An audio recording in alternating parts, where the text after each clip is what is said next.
सबसे important topic है इस चैप्टर का versatile nature of carbon.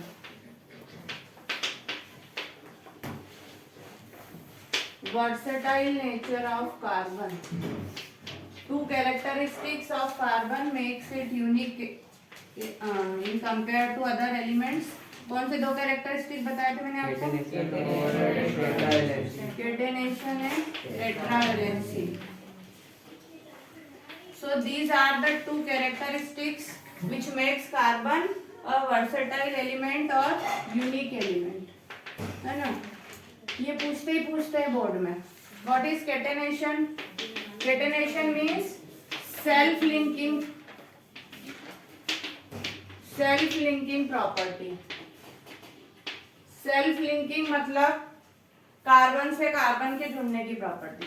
Carbon जो है ऐसा सीधा स्ट्रेट स्ट्रक्चर कितने भी बना सकता, कितने भी कार्बन जुड़ सकते हैं. किधर से भी ब्रांचिंग लगा दो आप, इधर से एनी टाइप ऑफ ब्रांचिंग और this type of closed structure है ना, सब कार्बन है.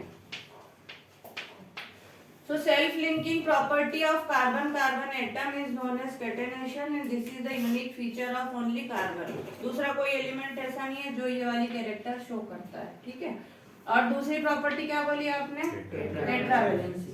टेट्रावैलेंसी का मतलब है 4 वैलेंसी.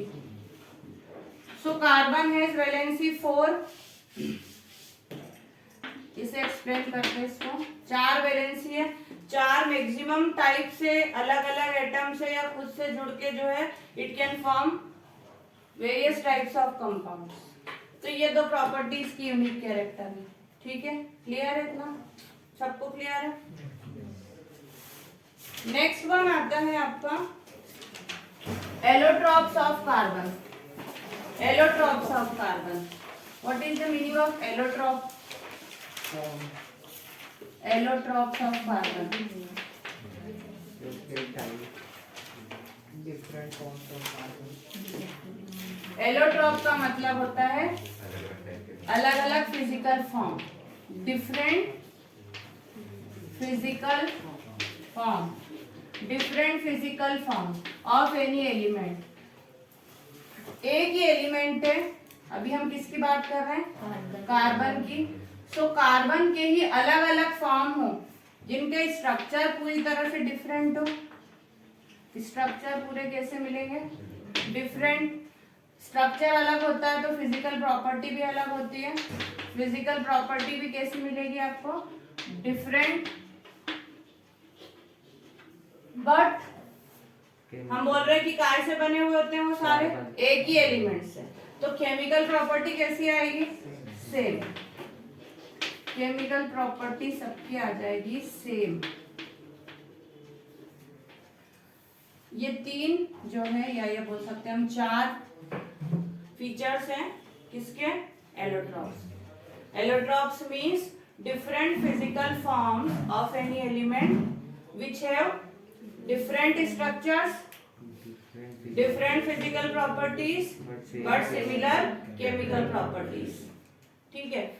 तो यहाँ पर हम बात कर रहे हैं एलोट्रॉप्स ऑफ कार्बन. तो कार्बन के जो हैं 2 टाइप के एलोट्रॉप्स हैं.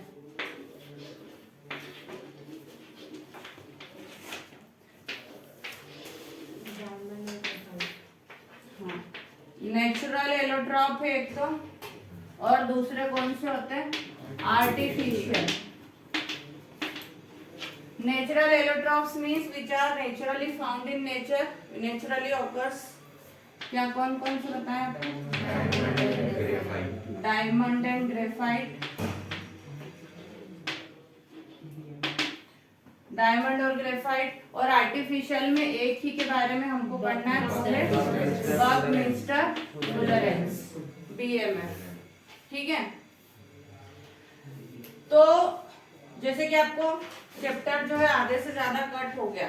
पहले इनका इम्पोर्टेंस इतना नहीं था बट इनका इम्पोर्टेंस बढ़ गया क्योंकि दूसरी चीज कट हो गई है ना. तो हमको जो है पढ़ना है. अभी हमने बोला कि इनका क्या क्या डिफरेंट होगा. स्ट्रक्चर डिफरेंट होगा, फिजिकल प्रॉपर्टी डिफरेंट होगी, और फॉर्म वही मतलब ठीक है, प्रॉपर्टी और स्ट्रक्चर मतलब फॉर्म आ गया है ना। और केमिकल तो सेम होगी, तो केमिकल थी बट आपको सिलेबस में से कट गई है। तो हम क्या पढ़ेंगे अब, इन दोनों के स्ट्रक्चर, ठीक है, structure of diamond and graphite.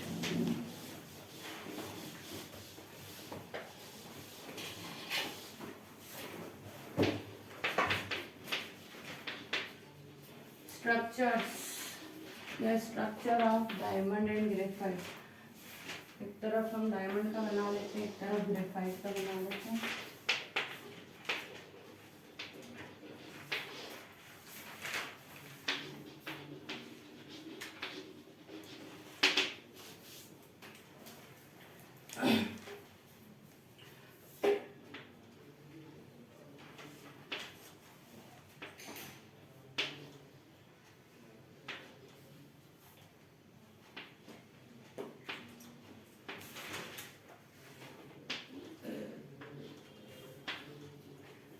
See these circles represents, क्या रिप्रेजेंट कर रही है, कार्बन। मतलब यहाँ पर देखो आप, एक कार्बन एटम जो है it is attached with how many carbon atoms, 4। Each carbon atom is attached with 4 carbon atoms with a covalent bond, है ना। स्ट्रॉन्ग कोवेलेंट बॉन्ड से हर एक कार्बन 4 कार्बन के साथ अटैच है। It forms a regular tetrahedron structure. ऐसा 3D structure होता है पूरा, किस फॉर्म में बनता है, टेट्राहेड्रॉन। डायमंड देखा होगा ना, ऐसा टेट्राहेड्रॉन दिखता है, ठीक है। तो स्ट्रक्चर कैसा हो गया इसका, टेट्राहेड्रल, टेट्राहेड्रल स्ट्रक्चर है। Each carbon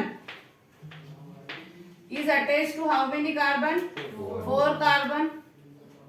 Then it is a 3-dimensional structure, 3-dimensional rigid structure बनाता है, बहुत हार्ड स्ट्रक्चर बनाता है, 3-dimensional rigid structure, ठीक है। लेकिन ग्रेफाइट का स्ट्रक्चर आप देखोगे तो ग्रेफाइट में इस तरह की हेक्सागोनल रिंग मिलेगी। See in graphite structure hexagonal rings are arranged one above the other, है ना। ऐसी एक प्लेट, फिर दूसरी प्लेट, फिर तीसरी प्लेट, इस तरह से एक के नीचे एक प्लेट्स के फॉर्म में अरेंज्ड है। और प्लेट्स का शेप कैसा है, रिंग्स कैसी है, हेक्सागोनल। यहाँ पर रिंग्स कैसी थी, टेट्राहेड्रल स्ट्रक्चर था, उसमें रिंग कैसा आएगा आपका, हेक्सागोनल, हेक्सागोनल रिंग्स है। यहाँ पर हमने कहा each carbon was attached with how many carbon, 4 carbon. But see here each carbon is attached to how many carbon, 3। ये कार्बन देखो 1 2 3, ये वाला देखो 1 2 3, कोई सा भी आप देखोगे तो 1 2 3, है ना। तो यहाँ पर each carbon is attached to how many carbon, 3 carbon atoms. 1 carbon atom की वैलेंसी मतलब 1 वैलेंसी वहां पे कैसी है, खाली है। फिर यहाँ हमने कहा टेट्राहेड्रल शेप था, वहां पे कैसा शेप है, हेक्सागोनल। यहाँ पे ऐसा 3-डायमेंशनल क्लोज्ड रिंग स्ट्रक्चर था, वहां पे कैसी है, प्लेट्स हैं, एक के नीचे एक प्लेट्स हैं।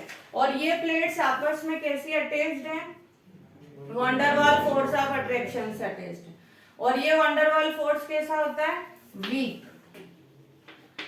देखो कोई ऐसी 2 बुक ली हमने और उसको बहुत पतले धागे से बांध दिया, तो क्या वो ऐसी रहेगी, या ऐसी ऐसी स्लाइड होंगी ना वो। तो ये भी रिंग्स जो है ये वीक फोर्स ऑफ अट्रैक्शन होने के कारण एक दूसरे पे ऐसी क्या करती है, स्लाइड करती है। स्लाइड करने के कारण जो है ये ग्रेफाइट को बहुत चिकना बना देती, स्मूथ स्ट्रक्चर बना देती, स्मूथनेस देती है उसको, सॉफ्टनेस देती है, ठीक है। डायमंड को हम क्या बोल रहे हैं, हार्ड हो। क्यों हार्ड है, क्योंकि कैसा स्ट्रक्चर बना रहा है, 3-डायमेंशनल रिजिड। ग्रेफाइट कैसा होता है, सॉफ्ट। क्यों सॉफ्ट है, because this hexagonal rings are connected by weak van der Waals force due to which this slides over each other, है ना। और ये स्लाइड जो करती है एक दूसरे पे, इसके कारण इसका एक यूज है ल्यूब्रिकेंट में। कहीं पर आपको ड्राई ल्यूब्रिकेंट यूज करना है, ड्राई, है ना, तो क्या यूज होता है मशीनरी में, ड्राई ल्यूब्रिकेंट में ग्रेफाइट। फिर से एक बार हम देखते हैं, दोनों के स्ट्रक्चर में डिफरेंस देखो, स्ट्रक्चर में डिफरेंस देखना, फिर प्रॉपर्टी में डिफरेंस देखना। स्ट्रक्चर में क्या क्या डिफरेंस बताया? In diamond each carbon atom is attached to 4 carbon atom, but in graphite each carbon is attached to 3 carbon atom. In diamond, carbon atoms are arranged in tetrahedral shape, and in graphite, carbon atoms are arranged in hexagonal rings. फिर in diamond, one valency is free. Sorry, कोई valency free नहीं है, all valency are fulfilled, है ना? उधर one valency is free. This makes rigid, hard, three-dimensional structure, closed structure. But that van der Waals force make graphite smooth, soft, है ना? तो ये हो गया इसके स्ट्रक्चर में डिफरेंस। अब प्रॉपर्टी में डिफरेंस देखो। हमने कहा कि यहाँ पर चारों वैलेंसियां फील्ड है, कोई वैलेंसी खाली नहीं है, कोई वैलेंसी खाली नहीं है, इसलिए ये इलेक्ट्रिसिटी कंडक्ट नहीं करेगा, है ना? तो प्रॉपर्टी देख लो, क्या प्रॉपर्टी हो गई? Bad conductor of electricity. ये कैसा है? बेड कंडक्टर है। क्यों बेड कंडक्टर है? Because it does not have any free electrons, और यहाँ पर इलेक्ट्रॉन फ्री है, इसलिए कैसा आ जाएगा? Good conductor. क्यों गुड कंडक्टर है? Because it has one free electron. ठीक है, फिर स्ट्रक्चर में हो गया है, हम प्रॉपर्टी में डिफरेंस पढ़ रहे हैं, है ना? प्रॉपर्टी में कैसा है? डायमंड कैसा मटेरियल होता है? हार्ड।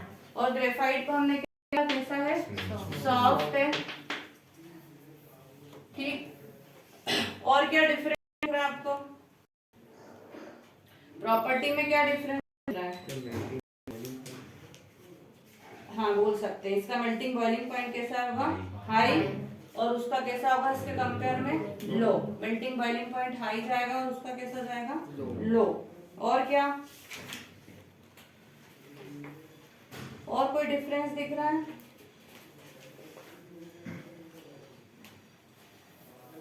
इसको आप बोलते हो रिजिड है। ये कैसा स्ट्रक्चर है? रिजिड है। Why it is rigid? Because carbon atoms are attached by strong covalent bonds. और वो कैसा स्ट्रक्चर है आपका? स्मूथ है। क्यों? क्योंकि rings are attached by weak van der Waals forces. So these are the difference in the property. पहले हमने क्या देखा था? Difference between structure. ये हो गया प्रॉपर्टी। अब यूजेस की बात करो, यदि यूजेस, तो डायमंड का क्या क्या यूज आता है?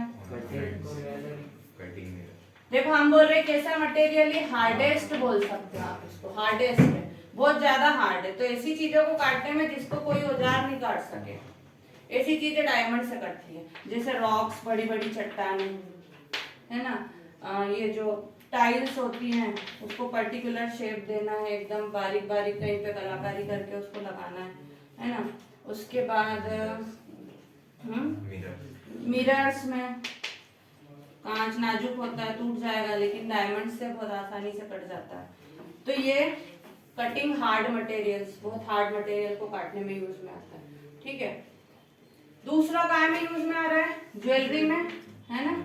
ज्वेलरी मेकिंग में यूज में आता है। क्यों यूज में आता है? इसका रीजन है हाई, हाँ, लस्ट्रसनेस भी बोल सकते हो और हाई रिफ्रैक्टिव इंडेक्स भी बोल सकते हो। शाइन करता है, ऐसा ऐसा करते हैं तो कलर बदलता है ना डायमंड, रिफ्रैक्टिव इंडेक्स बहुत हाई है उसका। जैसे लाइट एक दूसरे मीडियम से दूसरे मीडियम में जाती है, बहुत जल्दी अपना पाथ बदलती है, इसलिए वो बहुत ज्यादा चमकता है। इसलिए इसको काय में यूज करते हैं? हम ज्वेलरी में यूज करते हैं। देन सर्जरी में, है ना? आई सर्जरी में, आई सर्जरी में यूज करते हैं इसको। क्यों? लेयर्स को, जो स्किन की लेयर को है, बहुत प्रिसाइजली कट करता है। तो ये तीन मेन इसके यूजेस हैं। ठीक है, ग्रेफाइट के यूजेस बताओ। पेंसिल में यूज में आता है। क्यों? तो पेन है ना, पेंसिल में क्यों यूज में आ रहा? Natural black colour, natural black colour के कारण कहाँ पे यूज में आ गया? पेंसिल में। दूसरा गुड कंडक्टर होने के कारण इसको यूज करते हैं ड्राई सेल्स में, जो आपके छोटे छोटे पेंसिल सेल बोलते हो ना, ड्राई सेल्स। पेंसिल सेल इसीलिए बोल रहे हैं कि पेंसिल और उसमें कॉमन चीज यूज में आ रही है, इसलिए उसका नाम पेंसिल सेल भी है ना। ड्राई सेल, या आप बोल सकते हो इलेक्ट्रोड बनाने के लिए एक्सपेरिमेंट्स वगैरह करते हैं, उसमें इलेक्ट्रोड्स भी बनती है उसकी, इलेक्ट्रोड्स बनाने में। और उसका जो सॉफ्टनेस है ल्यूब्रिकेंट में यूज करते हैं ना, ड्राई ल्यूब्रिकेंट में, तो ल्यूब्रिकेशन में भी यूज करते हैं उसको।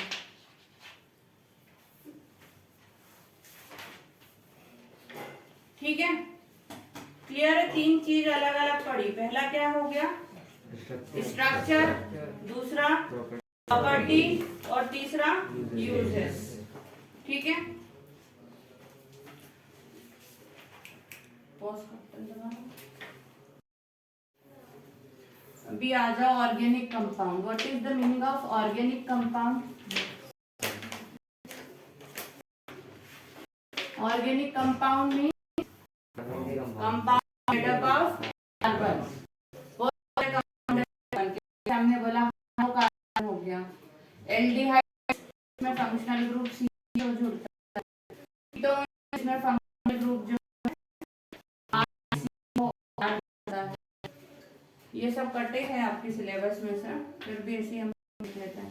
आप कार्बोनिक एसिड है R-COOH। Hydrocarbon means the compound which are made up of hydrogen and carbon. So how many types of hydrocarbons are there? 2 types, saturated and unsaturated. Saturated hydrocarbon and unsaturated hydrocarbon. Saturated means which contain single bond. Single bond. ठीक है, they are also called alkanes. Alkanes भी बोलते हैं उनको, है ना। General formula क्या है उसका? जनरल फॉर्मूला है CnH2n plus 2, where n is equal to number of carbon atom, where n is equal to number of carbon atom, है ना। जैसे कि हम को 4 कार्बन वाला जो है अल्केन का फॉर्मूला निकालना है, तो क्या फॉर्मूला आ जाएगा? C4H10, है ना। यहाँ पे हमने 4 रखा, तो 4 2 जा 8 plus 2 10. Then unsaturated is again of 2 types, alkenes and alkynes. Alkenes and alkynes. Alkenes means which contain carbon-carbon double bond, and alkynes which contain carbon-carbon triple bond. ठीक है। Then general formula of alkene क्या है? CnH2n. यहाँ पर 4 carbon वाले alkyne का formula क्या आ जाएगा? C4H8. अल्काइंस का general formula CnH2n minus 2. CnH2n minus 2. 4 carbon वाले अल्काइन का फॉर्मूला क्या आ जाएगा? C4H6.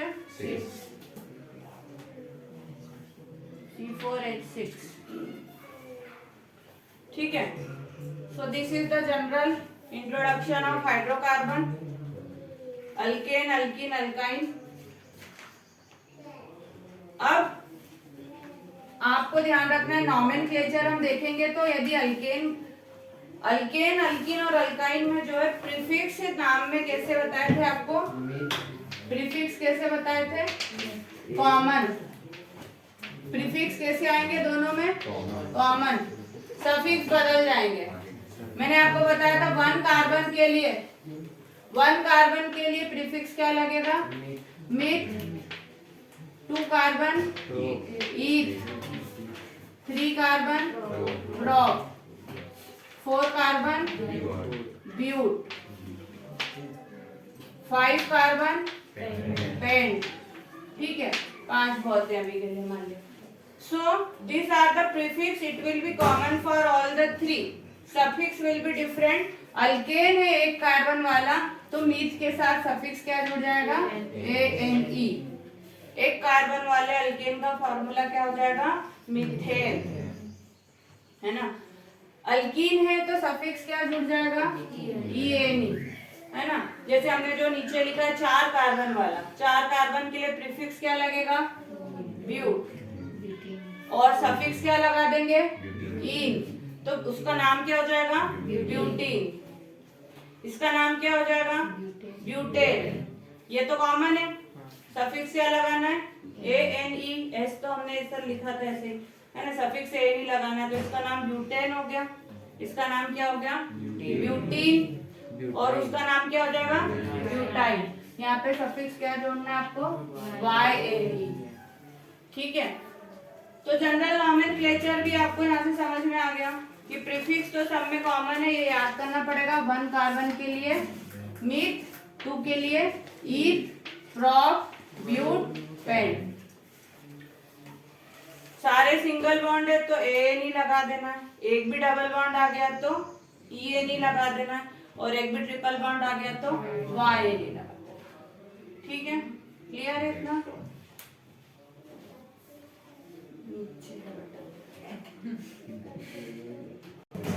ज्यादा पढ़ना तो मुश्किल है। होमोलॉगस सीरीज मींस क्या? Homologous series means a group of organic compound having similar structures. आप यहाँ और ऐड कर सकते हो similar general formula, similar general formula, या सिमिलर फंक्शनल ग्रुप आप लिख सकते हो, है ना।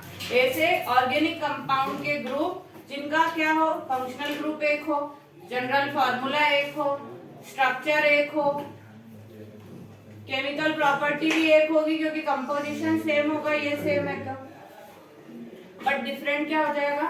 Physical property different. ऐसी सीरीज को क्या बोलोगे आप? Homologous series. जैसे हमने बोला एक जनरल फॉर्मूला हम ले लेते हैं, ये वाला किसका है? ये अल्केन्स का है ना।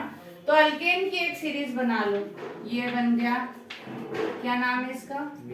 मीथेन, ये इथेन,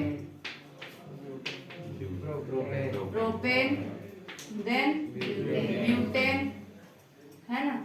एक और एग्जांपल ले लो जिसका जनरल फॉर्मूला हो गया हमारा CnH2n। ठीक है, इसमें C2H4, C3H6, C4H, C5H10। इसका नाम क्या होगा? इथीन। इसका प्रोपीन, ब्यूटीन। किसकी होमोलॉगस सीरीज हो गई है? अल्केन्स। किसकी होमोलॉगस सीरीज हो गई है? अल्केन्स की, जिसमें हमने क्या बोला?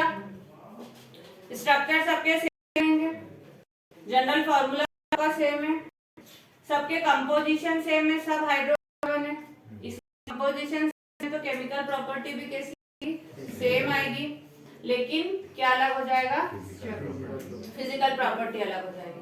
और एक चीज लिखना भूलना कि ईच नेक्स्ट मेंबर, हर नेक्स्ट मेंबर जो है केवल ऐसे अलग होगा पहले वाले से, CH2 ग्रुप से, CH2 ग्रुप से। ईच नेक्स्ट मेंबर या ईच नेक्स्ट होमोलॉग बोल सकते हैं इसमें। Each next homologue is differ only by CH2 group. देखो यहाँ से यहाँ में किस तरह एक कार्बन और 2 हाइड्रोजन, यहाँ से इसमें से इस पे आए तो भी 1 कार्बन 2 हाइड्रोजन। इधर देखो यहाँ पर भी केवल काय का अंतर है? CH2। सो केवल जो है नेक्स्ट वाले काय से डिफर हो पहले वालों से? केवल CH2 से डिफर हो। और CH2 से डिफर है मतलब मास कितना हो जाएगा?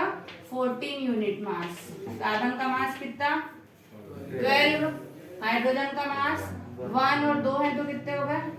तो टोटल मास कितना हो गया? 14। तो ये एक सीरीज होमोलॉगस किसकी हो गई? अल्केन की। ये किसकी होमोलॉगस सीरीज हो गई? अल्कीन की। जितने भी आपके ऑर्गेनिक कंपाउंड्स हैं सबकी होमोलॉगस सीरीज होगी। नेक्स्ट मेंबर किससे अलग रहेगा? ओनली CH2 ग्रुप या 14 unit mass. This is the most important topic. एक मैंने आपको बोला था केटेनेशन, दूसरा मैं बोल रही हूँ होमोलॉगस सीरीज, है ना। तीसरा मैंने आपको बताया कि एक क्वेश्चन आपका डायमंड ग्रेफाइट में से कोई सा आएगा, और चौथा क्वेश्चन आइसोमेरिज्म। ये 4 क्वेश्चन में से 3 तो आएंगे आएंगे आपके एग्जाम में। क्या क्या टॉपिक बोला मैंने?